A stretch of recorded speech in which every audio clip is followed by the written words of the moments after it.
Assalamualaikum warahmatullahi wabarakatuh. Saya Ibu Nurlinda, salah satu dosen pengampu mata kuliah Manajemen Pemasaran, akan membahas bab 7, yaitu tentang menganalisis pasar konsumen. Manajemen pemasaran sangat penting bagi perusahaan agar dapat mengerti perilaku dan tindakan konsumen. Salah satu pendekatan yang dilakukan adalah dengan mengadakan analisis terhadap pasar konsumen.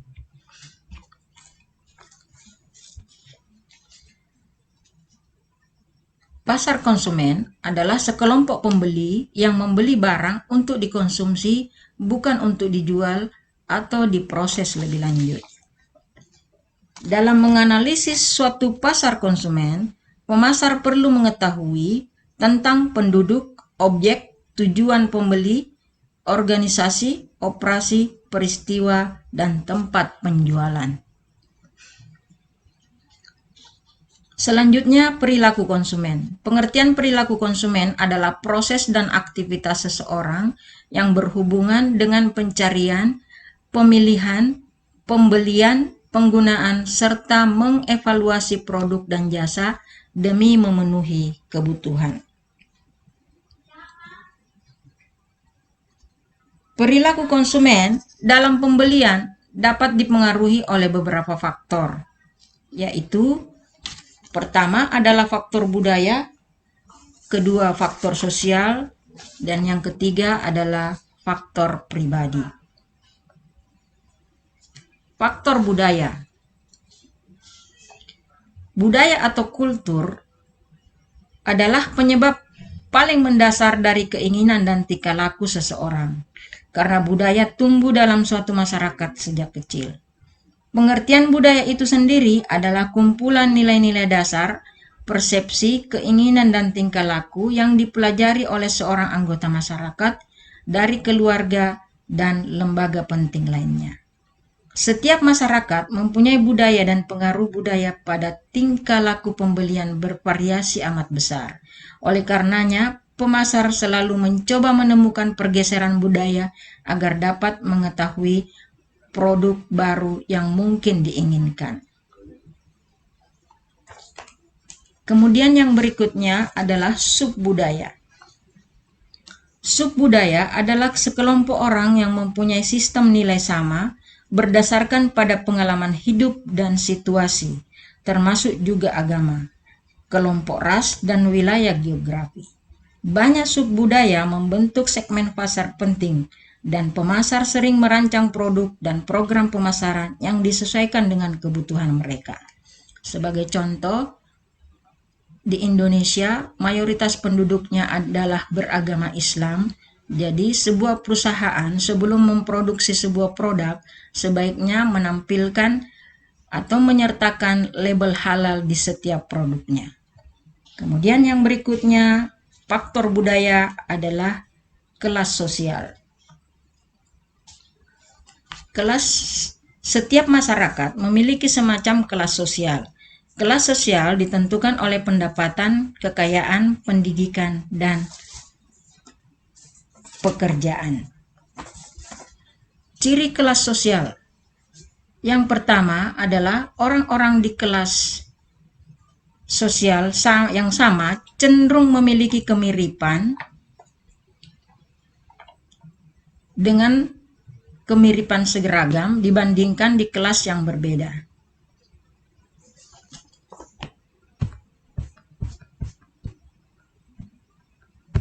Ciri kelas sosial.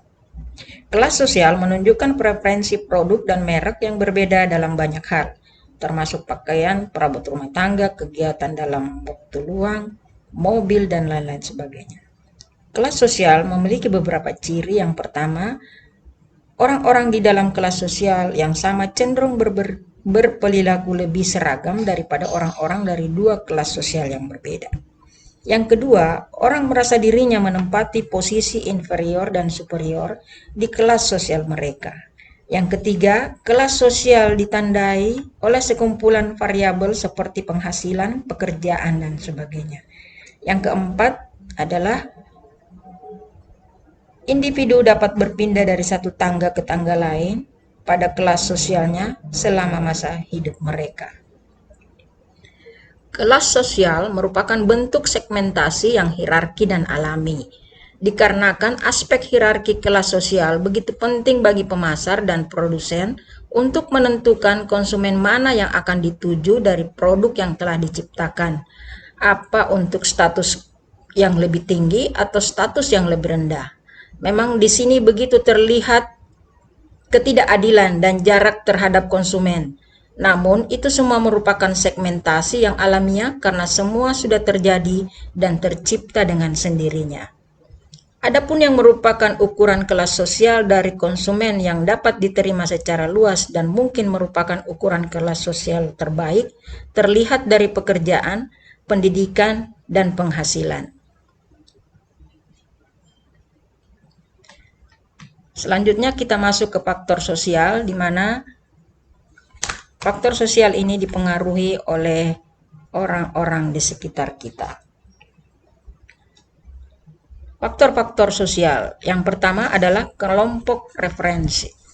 Kelompok referensi merupakan kelompok orang yang secara nyata mempengaruhi perilaku seseorang secara langsung atau tidak langsung. Contohnya, banyak orang memiliki komunitas. Di komunitasnya itu pada saat mereka bergaul bisa saja salah seorang teman di dalam komunitas itu mempengaruhi bahwa produk itu tidak bagus atau bagus. Sampai di situ menyebabkan konsumen akan membeli produk itu atau tidak. Kemudian yang berikutnya adalah keluarga. Keluarga adalah organisasi pembelian konsumen yang paling penting dalam masyarakat. Salah satu contoh yang paling dominan adalah keterlibatan suami istri dalam proses pembelian. Contohnya, anak-anak sangat mempengaruhi keputusan keluarga tentang kemana mereka akan berlibur atau berbelanja. Hasilnya, banyak pusat perbelanjaan yang menyediakan wahana bermain untuk anak sehingga mereka bisa berbelanja sekaligus mengajak anak-anaknya bermain. Yang berikutnya adalah peran dan status sosial.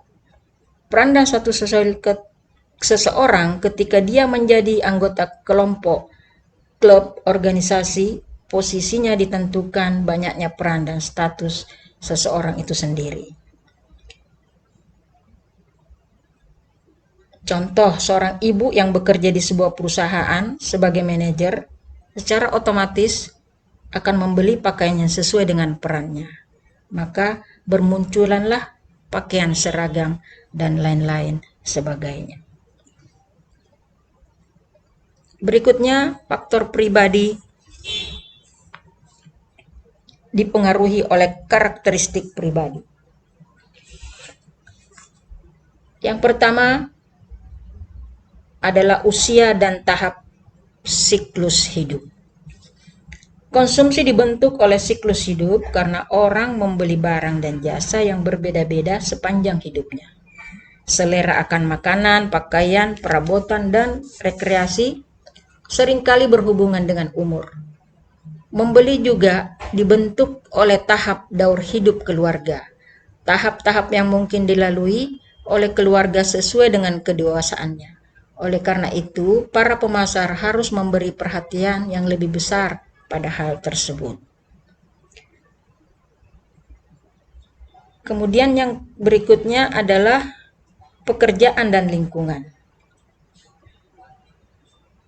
Pekerjaan seseorang mempengaruhi barang dan jasa yang dibelinya. Pekerja kasar misalnya cenderung membeli banyak pakaian untuk bekerja, sedangkan pekerja kantoran cenderung membeli lebih banyak jas atau pakaian-pakaian yang formal. Pemasar berusaha mengenali kelompok pekerjaan yang mempunyai minat di atas rata-rata akan produk dan jasa mereka. Situasi seseorang akan mempengaruhi perilaku dalam membeli produk. Pemasar yang peka terhadap pendapatan mengamati kecenderungan dalam pendapatan pribadi.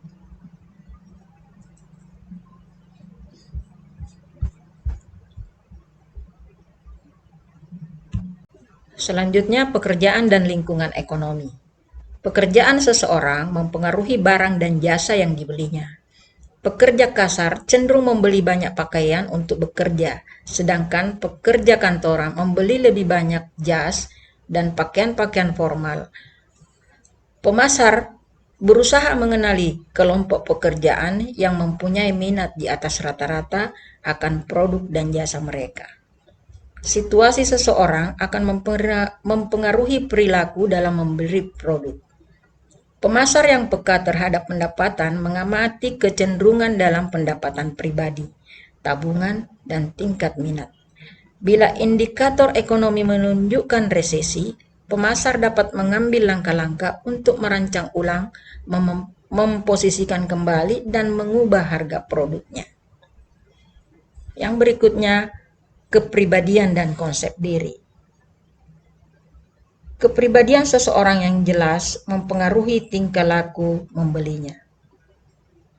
Kepribadian mengacu pada karakteristik psikologi unik yang menyebabkan respon yang relatif konsisten dan tahan lama terhadap lingkungan dirinya sendiri. Biasanya tercermin sebagai rasa percaya diri, dominan, kemudahan bergaul, menyesuaikan diri, dan keagresifan. Hal ini dapat bermanfaat untuk menganalisis tingkah laku konsumen untuk pemilihan produk atau merek tertentu. Masing-masing orang memiliki karakteristik yang berbeda yang mempengaruhi perilaku pembeliannya. Yang dimaksud kepribadian adalah ciri bawaan psikologis manusia yang terbedakan, yang menghasilkan tanggapan yang relatif konsisten dan bertahan lama terhadap rangsangan lingkungannya. Kemudian yang berikutnya adalah gaya hidup dan nilai. Orang-orang yang berasal dari suku budaya, kelas sosial, dan pekerjaan yang sama dapat memiliki gaya hidup yang berbeda. Gaya hidup adalah pola hidup seseorang di dunia yang terungkap pada aktivitas, minat, dan opininya. Gaya hidup menggambarkan keseluruhan dari seseorang yang berinteraksi dengan lingkungannya. Para pemasar mencari hubungan antara produk mereka dengan kelompok gaya hidup. Contoh, perusahaan penghasil komputer mungkin mendapatkan bahwa sebagian besar pembeli komputer berorientasi pada pencapaian prestasi. Dengan demikian, para pemasar dapat dengan lebih jelas mengarahkan mereknya ke gaya hidup orang yang berprestasi.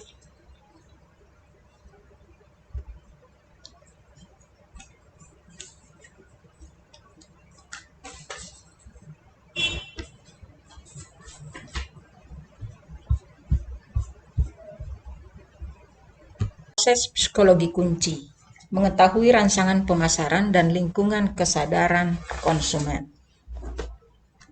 Secara fundamental, proses psikologi dapat mempengaruhi tanggapan konsumen terhadap berbagai rangsangan. Terdapat 4 proses psikologi. Yang pertama yaitu motivasi, kedua persepsi, ketiga pembelajaran, keempat memori. Motivasi, suatu kebutuhan yang mampu mendorong seseorang untuk bertindak. Teori yang mendasari motivasi ada 3. Yang pertama adalah teori Freud, kekuatan psikologi yang membentuk perilaku manusia sebagian besar tidak disadari, bahwa seseorang tidak mampu memahami sepenuhnya dan memahami motivasi dirinya. Yang kedua adalah teori Maslow, kehidupan manusia tersusun atas hierarki dari yang paling mendesak sampai yang paling kurang mendesak. Yang terakhir dari teori motivasi adalah teori Herzberg, membedakan di satisfier dan satisfier.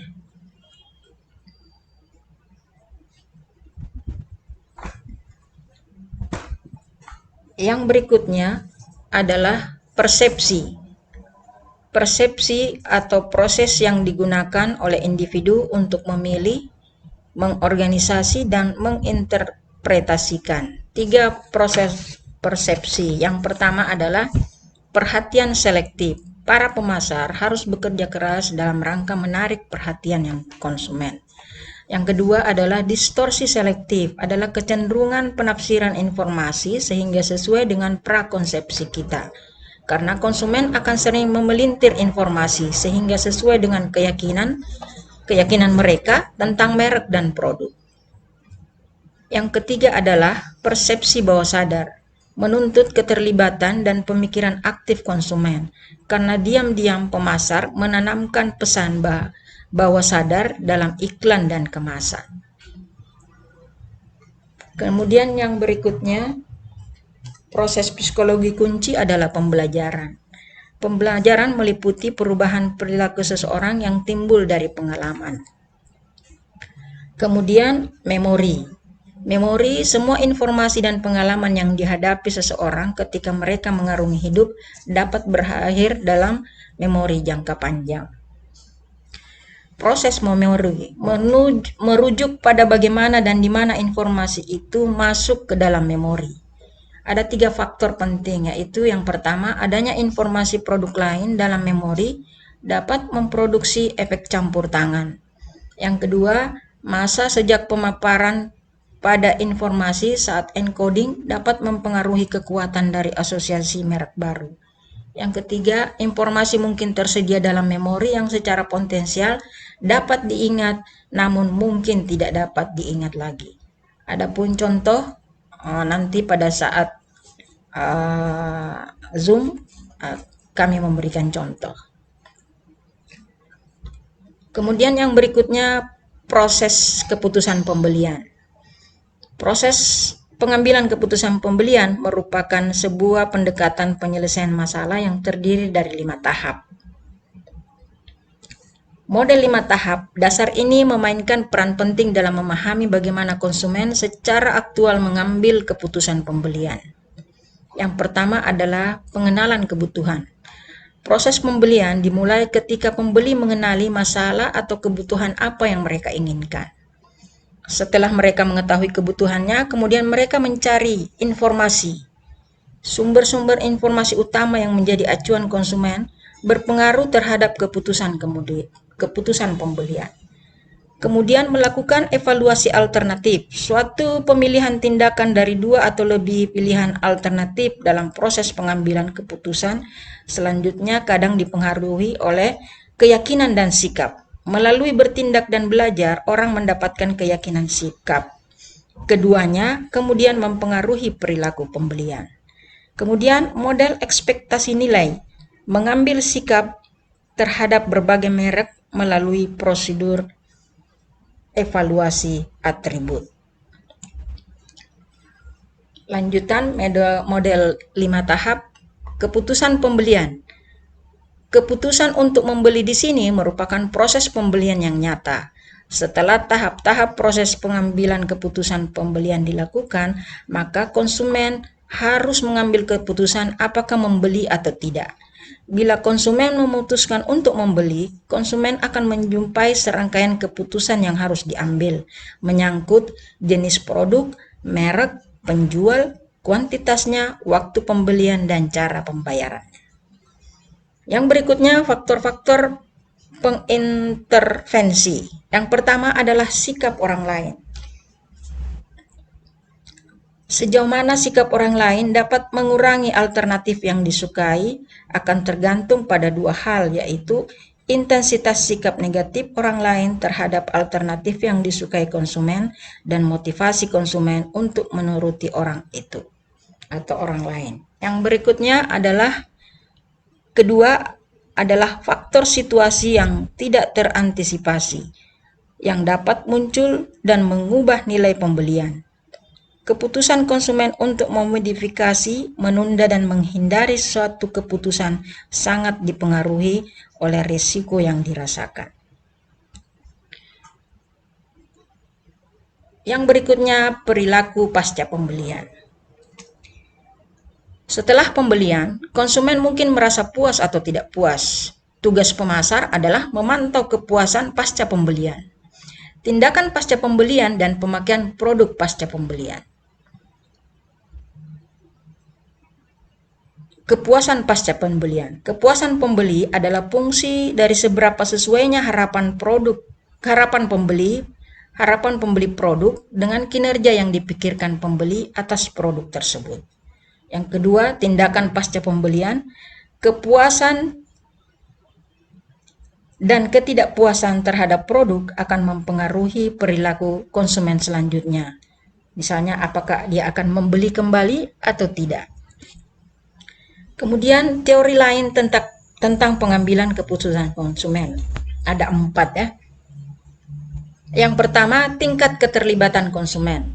Model nilai harapan mengandaikan satu tingkat keterlibatan yang tinggi pada pihak konsumen.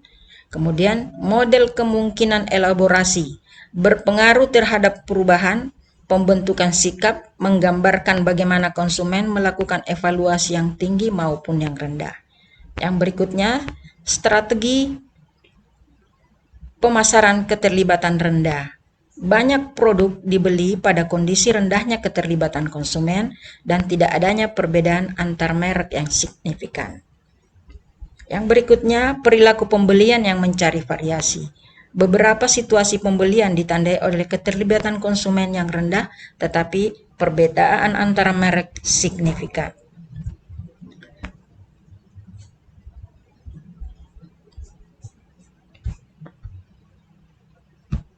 Heuristik dan bias dalam keputusan. Heuristik adalah proses yang dilakukan oleh individu dalam mengambil keputusan secara cepat, dengan menggunakan pedoman umum dan sebagian informasi saja. Proses ini mengakibatkan adanya kemungkinan bias kesalahan dan ketidakakuratan keputusan. Heuristik dan bias dalam keputusan ada 3, yaitu heuristik ketersediaan. Para konsumen mendasarkan prediksi mereka pada cepat dan mudahnya. Contohnya, kegagalan produk terbaru bisa menyebabkan konsumen terlalu membesar-besarkan kemungkinan kegagalan produk di masa depan dan membuat dia lebih cenderung membeli sebuah jaminan produk. Kemudian yang kedua adalah heuristik representatif. Konsumen mendasarkan prediksi mereka pada seberapa representatif dengan produk-produk lain.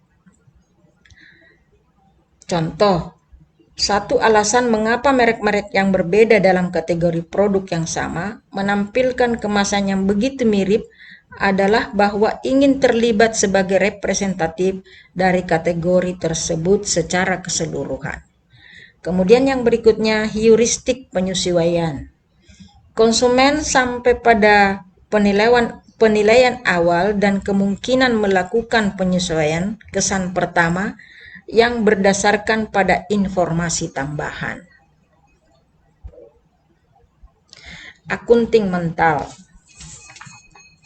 Akunting mental merujuk pada cara yang digunakan konsumen untuk membuat kode. Akunting mental adalah kecenderungan untuk mengkategorikan dana atau butir nilai walaupun tidak ada basis logis untuk mengkategorikannya. Yang pertama dari akunting mental adalah konsumen cenderung memisahkan pendapatan. Kemudian yang kedua, konsumen cenderung mengintegrasikan kerugian. Yang ketiga, konsumen cenderung mengintegrasikan kerugian lebih kecil daripada pendapatan yang lebih besar. Kemudian yang keempat, konsumen cenderung memisahkan pendapatan kecil dari kerugian besar. Karena durasi singkat, contohnya nanti pada saat Zoom ya. Memberikan profil pada proses keputusan pembelian. Mencoba memahami perilaku pelanggan dalam hubungan dengan sebuah produk disebut pemetaan, sistem komunikasi pelanggan, siklus aktivitas pelanggan, atau skenario pelanggan. Untuk materi 7 sampai di sini.